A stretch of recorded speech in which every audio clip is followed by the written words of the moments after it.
네, 안녕하세요. 이번 2021-2022 포스텍 크리에이터에서 인공지능의 철학이라는 수업을 맡게 된 포스텍 수학과 18학번 이도현이라고 합니다. 반갑습니다. 네, 오늘은 간단하게 강좌에 대한 소개와 함께 앞으로 어떤 수업을 들을지, 그리고 또 어떤 걸 제가 준비했는지, 그리고 제가 어떻게 이런 주제를 가진 강좌를 기획하게 되었는지 천천히 한번 이야기를 나눠보려고 합니다. 네, 먼저 저에 대한 간략한 소개를 하겠습니다. 저는 현재 수학과에서 전공 중이고요. 그리고 지금 포스텍 사이앱 스튜던트 챕터라고 하는 이제 산업수학과 관련된 학교에서 학부생 회장을 맡고 있습니다. 또 이제 유기과학기술 전문 사관으로 이제 공학 쪽으로도 국가에 좀 기여를 할 계획이고요. 그리고 S라는 한국공학연구원 소속 이제 차세공학 리더라는 이제 단체의 34기 멤버로서 공학에 대해서 굉장히 큰 열정을 갖고 있는 사람 중 한 명입니다. 저 같은 경우는 Mathematical Machine Learning, 수학적인 통계적인 방법론을 쓴 머신러닝 알고리즘에 대한 연구를 좀 하고 있고요. 그 중에서 제가 관심 갖고 공부하고 있는 분야는 XAI, Explainable AI, 설명 가능한 인공지능이라는 분야와 오토 머신러닝, 오토 ML, Automated Machine Learning System이라는 이런 것들에 관심이 있습니다. 그 외에도 데이터 비주얼라이제이션 같은 것에도 관심이 많아서 데이터 시각화나 데이터를 잘 보여주는 방법론에 대한 이야기를 굉장히 좋아합니다. 뿐만 아니라 제가 요새 또 이제 계속 공부하고 있는 분야 중 하나는 토폴로지컬 데이터 애널리시스라 그래서 주어진 데이터의 기하학적이고 위상적인 정보를 분석하는 이제 분야인데요. 또 TDA라고 부르는 분야인데 이 TDA에 대한 연구를 진행하고 있습니다. 또한 이 컨스트럭티브 AI, 이 구성주의 인공지능, 인지주의 인공지능 이런 분야의 이제 철학적인 패러다임에도 관심이 많고 커그니티브 사이언스와 같은 인지과학에도 관심이 있습니다. 또 퀀텀 인포메이션 티어리 같은 양자 정보와 양자 알고리즘 이런 것들에 관심이 있고 또 오늘 이제 제가 한 학기 동안 여러분들께 소개해 드릴 내용인 심리 철학과 수학 철학에 대한 내용도 사실은 가장 큰 관심사 중 하나입니다. 사실 제가 작년에 2021 포스트 크리에이터에서 AI를 위한 수학이라는 주제로 이미 강좌를 하나 만들었는데요. 당시 이 Mathematics for AI라는 강좌는 머신러닝과 AI가 대중화됨에 따라서 그것의 기반이 되는 수학적 언어로서 Linear Algebra, Vector Calculus, 그리고 Probability and Statistics Theory에 대해서 간략하게 정리하고 소개드리는 시간을 가졌습니다. 네, 그래서 이 벡터 스페이스 그리고 옵티마이제이션 그리고 스태티스티컬 뷰 이 세 가지를 초점을 두고 설명을 드렸었습니다. 제가 이제 리니어 알제브라 같은 경우 이제 우리 학교 선형대수에서 배우는 것 외에도 이제 컴퓨테이셔널 관점에서 조금 더 딥하게 들어가는 것들이 좀 있었고요. 그리고 또 알제브라이크한 언어들을 다루기 쉽게 조금 더 기초적인 대수적인 언어를 사용하는 방법에 대해서 좀 소개를 드렸습니다. 크게 이제 가우시안 엘리미네이션, 그 벡터 스페이스, 그 디멘셔널리티, fundamental theorem of linear algebra, linear transformation, determinant and trace, decomposition, LU, QR, eigen, 그리고 SVD 같은 decomposition, 그리고 K-rank approximation 같은 application 알고리즘에 대해서 소개를 드렸습니다. 네, 벡터 캘큘러스 같은 경우에는 이제 벡터 캘큘러스의 기초적인 베이직한 정리들 이런 것들을 보여드렸고 그리고 좀 실무에서 많이 쓰는 자코비안, 헤시안, 체인 룰 그리고 백프로파게이션 알고리즘 같이 딥러닝에서 실제로 사용되는 알고리즘에 대해서 간략하게 소개해드렸습니다. 마지막으로 probability in statistics라는 이제 세 번째 챕터에서는 probability theory랑 statistics에 대한 기본적인 내용들 그리고 두 번째에서는 Bayes theorem 어찌 보면 굉장히 중요한 이론인데 이 Bayes theorem에 대해서 소개를 드리고 그것을 바탕으로 한 statistical inference에 대해서 소개했습니다. 또 이제 최근 머신러닝과 딥러닝에서 많이 사용되고 있는 information theory라는 인문수학 분야에 대한 베이직한 내용을 소개해드렸고요. 마지막으로 structural probabilistic model이라고 하는 구조적 확률 모형이라는 인과관계를 분석하기에 좀 용이한 그런 모형까지 다루고 마무리를 했던 것 같습니다.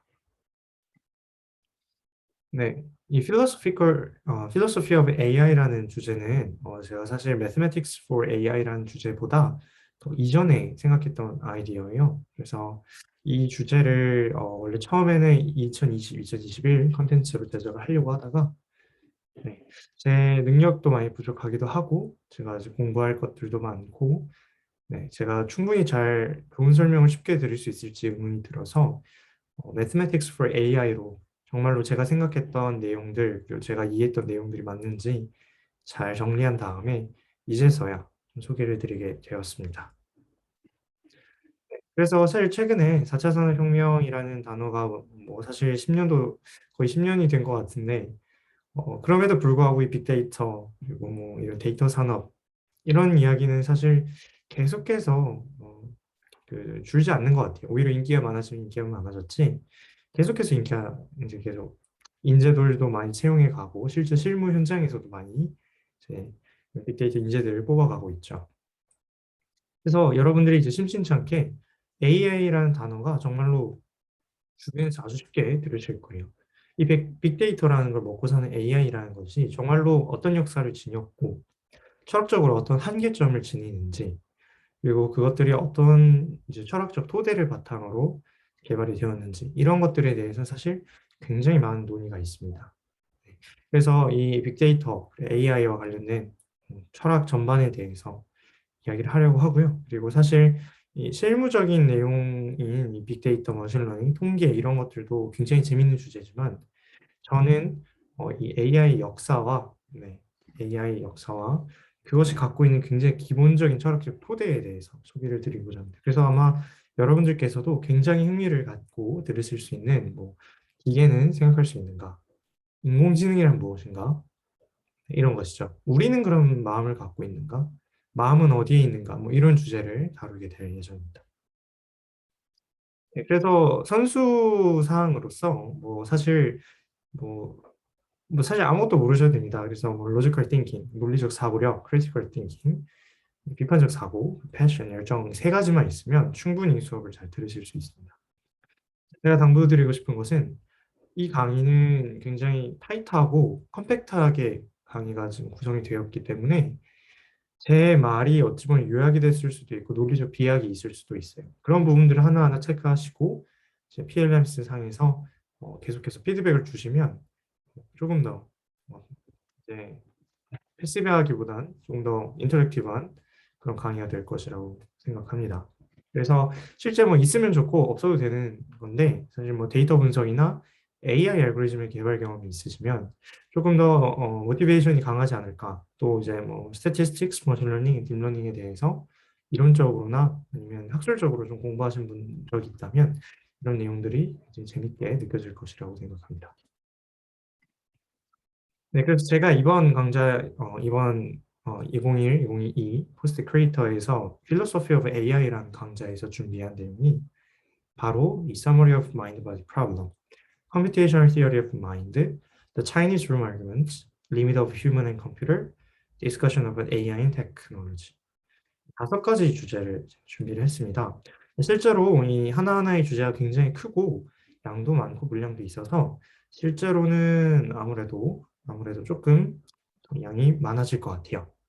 그래서 실제로 어떤 걸 배울 것이냐라고 한다면 이 마인드 바디 프로블럼의 서머리를 하는 건데 사실은 어찌 보면은 이 2, 3, 4, 5에 대한 논의가 어, 어찌 보면 1보다 적을 수도 있어요. 그러니까 실제 그 역사적으로 봤을 때. 근데 저는 사실 2, 3, 4, 5에 조금 더 초점을 두고 싶었기 때문에 1번에 대한 요약을 최대한 컴팩트하게 진행을 했습니다.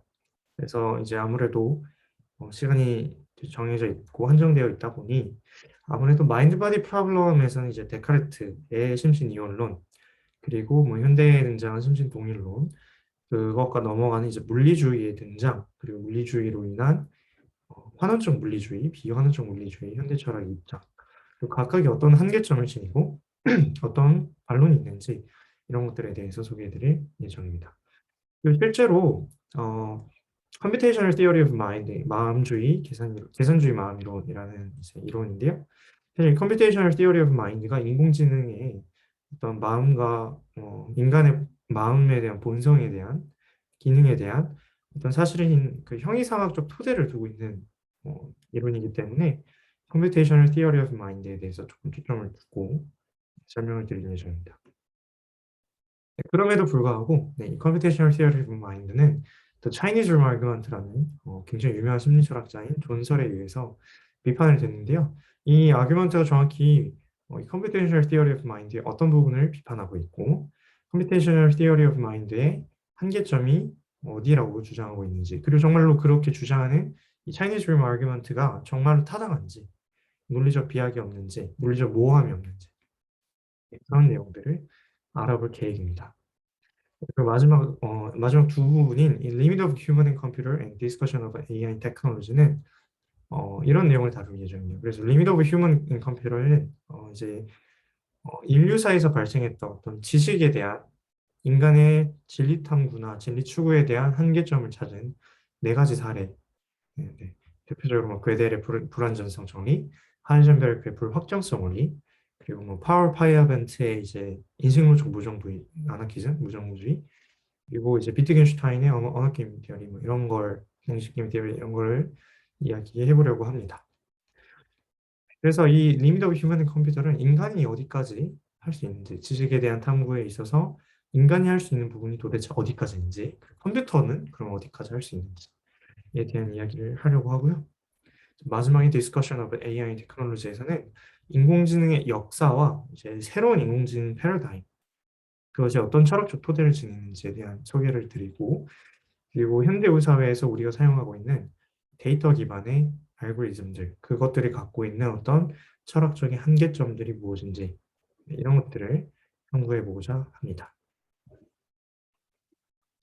네, 그래서 기본적인 수업 운영은 동영상, PLMS, 이 PLMS의 강좌 형태로 올라올 예정이고요.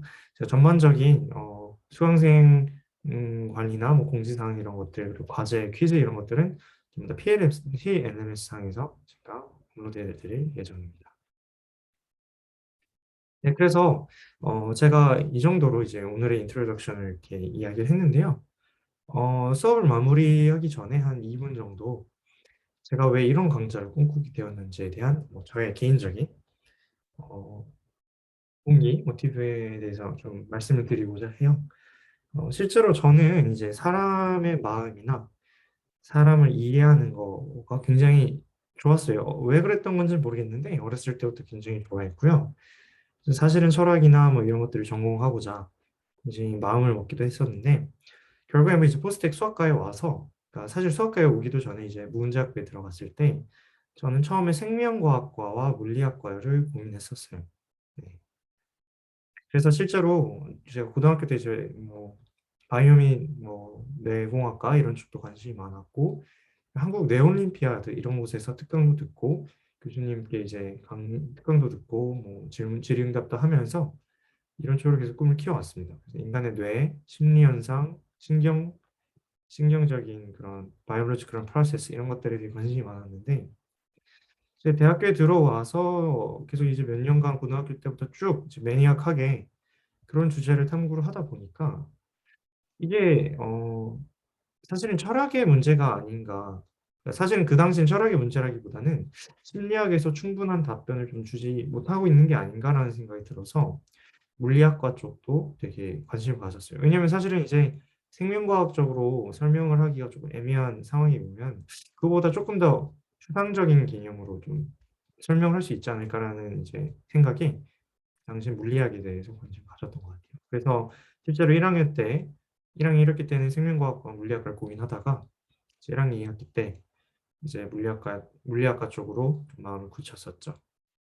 네, 그런데 이제 사실은 인공지능이라는 주제가 네, 이 인간의 마음이나 의식에 대한 그런 테마를 굉장히 좋아하는 저로서 굉장히 재밌는 주제처럼 보였을 거예요. 그죠?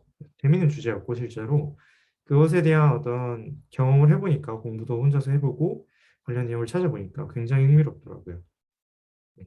그래서 사실 그 당시 이제 컴퓨터 과학과 컴퓨터 공학과도 관심이 많았는데 결과적으로 이런 모든 것들이 어떤 철학적인 논의에 가깝고 내가 결국에 해야 되는 것이 새로운 어, 철학을 과학으로 만들어야 되는 것이라면 결국에 거기에 있어서 가장 도움이 되는 학부생의 입장에서 가장 도움이 되는 트레이닝이 뭘까라고 생각했을 때 저희 이론을 수학적으로 이제 정량화해서 만드는 수학적 모델링 능력이라고 생각을 했어요. 그래서 수학과에 진학을 하게 됐습니다. 그래서 실제로 제가 이제 수학과에 비록 수학과에 진학을 했지만 네 사실 생명과학과 수업도 굉장히 많이 몰래 듣고 몰래가 아니라 네 자주 듣고 있고요.